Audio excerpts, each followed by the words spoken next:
Les arrivées s'enchaînent au Sables d'Olonne. Lundi soir à 21h12, c'est dans une ambiance magnifique que Jérémy Bayot sur Charal a franchi la ligne en 3e position après 12 jours et 1 heure de course.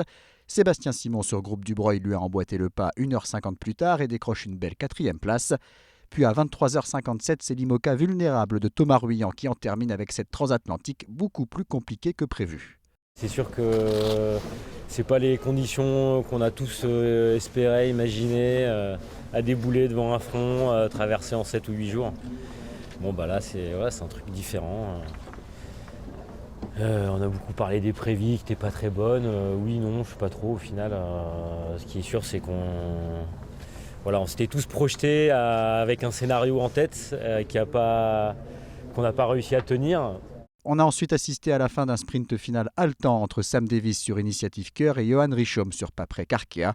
La franco-britannique s'empare de la 6e place avec seulement 22 minutes 50 d'avance sur son concurrent.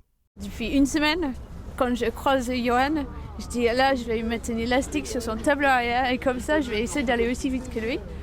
Et puis ça marchait. Donc j'avais l'élastique accroché depuis une semaine à son tableau arrière et puis je ne sais pas je pense qu'il a dû avoir un petit problème ce matin et donc j'ai profité. Des sentiments mitigés parce que c'est pas la transat qui m'a le plus excité depuis que j'en fais.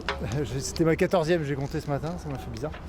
Et au global, c'est pas un si mauvais résultat que ça, deux, trois petits moments un peu en dedans et du coup pas hyper satisfait de tout ça, mais au global une assez bonne transat, quoi.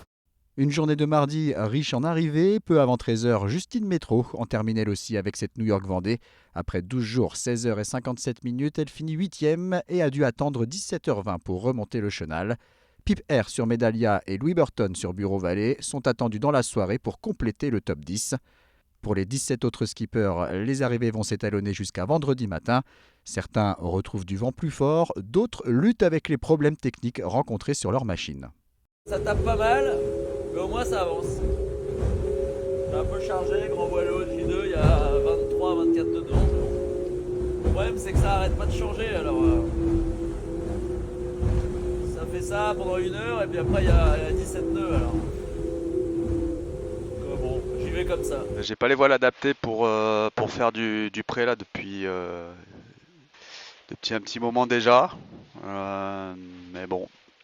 J'arrive à avancer, ce qui est déjà bien, et puis surtout j'ai toujours le mât qui est debout, sans le câble structurel qui le tient, c'est-à-dire les têtes J2. Faire la moitié de l'Atlantique comme ça, c'est pas une mince affaire. Le classement final se complète au fur et à mesure. Ce mercredi, Nicolas Luneven et Maxime Sorel, actuellement 11e et 12e, sont attendus au Sable. À 16h45 ce mardi, Benjamin Dutreux se trouvait à 300 000 de l'arrivée. 600 000 à parcourir pour Denis Van Winberg. En 24e position, Manuel Cousin se trouvait quant à lui à 637 000 des Sables d'Olonne. Là où il y a eu 45 de établis